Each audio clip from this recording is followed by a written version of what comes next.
Hi! Kakapin mo na.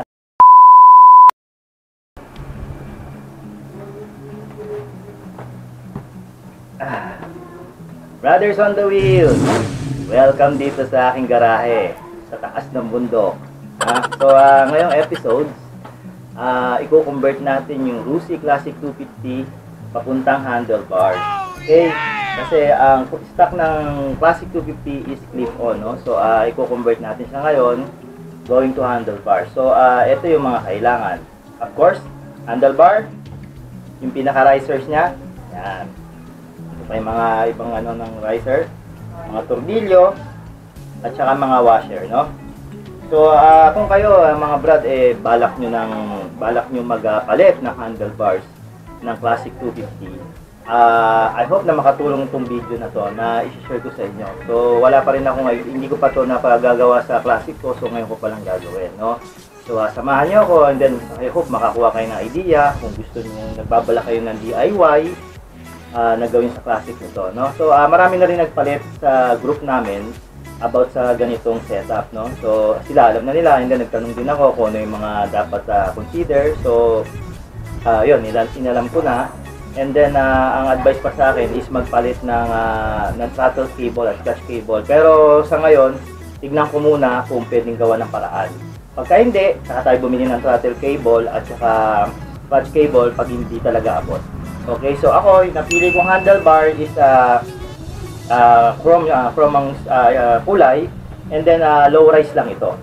So hindi kagaya sa iba na mas mataas. So kanya-kanya naman ano yan kung anong gusto mo ipalit sa handlebar sa motor mo. So ako, napili ko is low rise lang. Okay?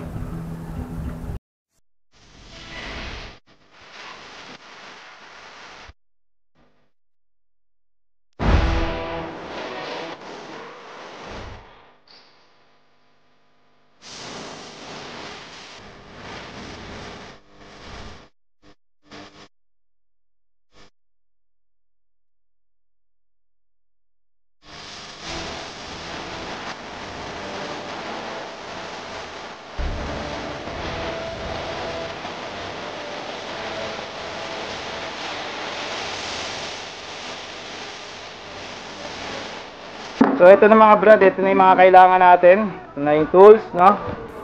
Ito yung kape.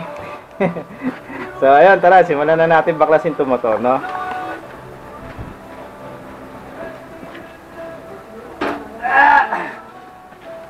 Siyempre, una mga brother, ito mo ko, ako host Center stand muna natin yung motor. Since wala naman tayong lifter, wala tayong balance stand, center stand. So, ang pinakagawin ng diskarte dito mga brad, tanggalin mo na yung upuan, tsaka yung tangke. So, para madiskarta natin yung kable, yung throttle, tsaka clutch cable, kung pwede natin mapadaan natin o mapadaan natin na maayos, hindi na tayo magpapalit. Ngayon, kung kapos talaga, di tsaka tayo pagpalit. Pero bukas na yun, sarado nga yung mga tindahan, linggo eh.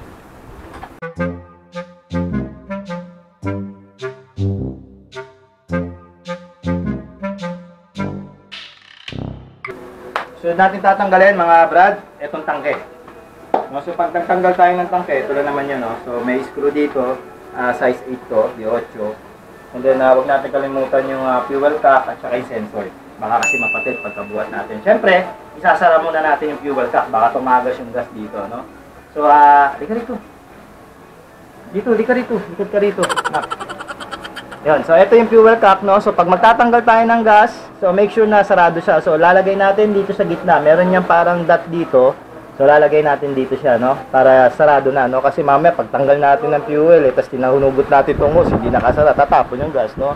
So abala, sayang. So tanggalin natin. Of course, syempre, pagka tinanggal niyo yung upuan, mga brothers on the wheels, at etong tangke, may pagkakataon na kayong linisin to. Siyempre, madumi rin, di ba? Hindi rin kaaya-ayang tignan. Ako, panglinis ko rito, gas eh. Para ba makintab, tapos brush.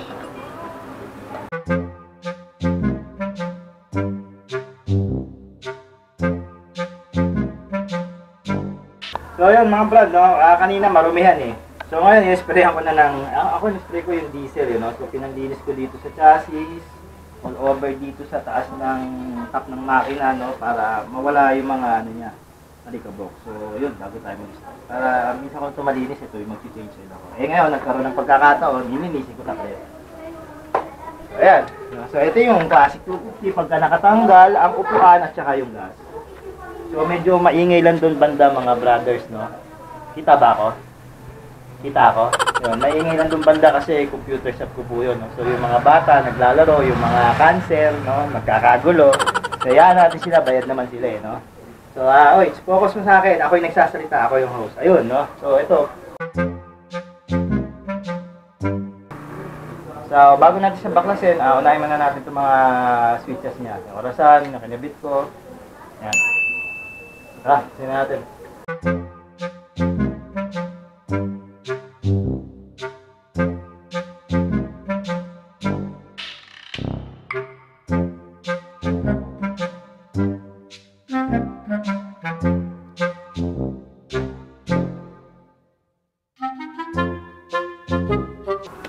Yan.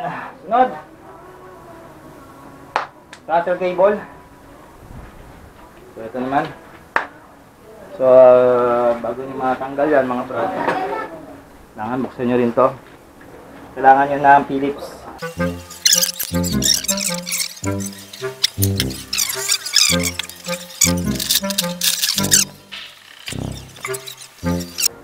Ito yung throttle cable. So, pagka maluwag na yan dito, tanggalin din natin dito para mamaya alam natin kung paano pag-agapang. Tapos muna natin dito.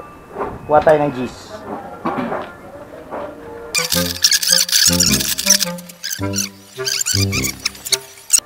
Tapos tanggalin na natin itong brake lever nya rito, no? So ito yung sa front brake. 8 to. So gamit na tayo ng T-range. T-range natin. Mga switches, bala kong iangat itong pinaka triple clamp niya, no? Angat natin, no? So angat konti yung sitting position ng classic dito kasi ayoko nung may allowance dito konti. So tatama sa manibela, so kailangan angat natin to. Kung tanggal natin itong clip-on bar, aangat natin yung triple clamp.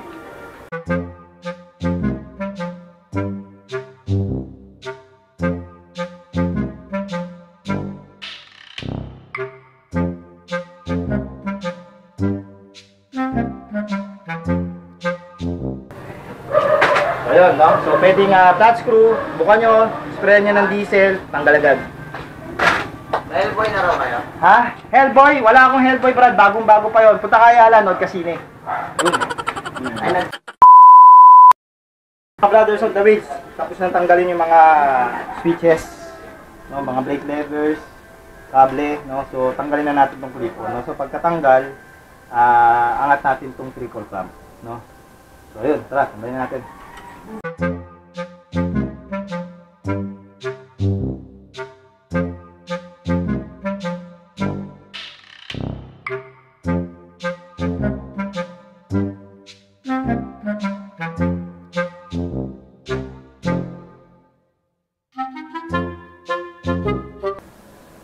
Alam nyo mga brad, no, masarap gumawa basta meron kayong space, no, kahit maliit lang, garahe, no. Spend nyo na yung araw nyo doon, no, pagka day off nyo, no. So, check nyo yung motor nyo. Minsan sayo, mga riders, no, ito yung parang pinaka-playgrounds natin, eh. Yung pinaka parang dito tayo nag-muni-muni, tayo gumagawa, yung mga...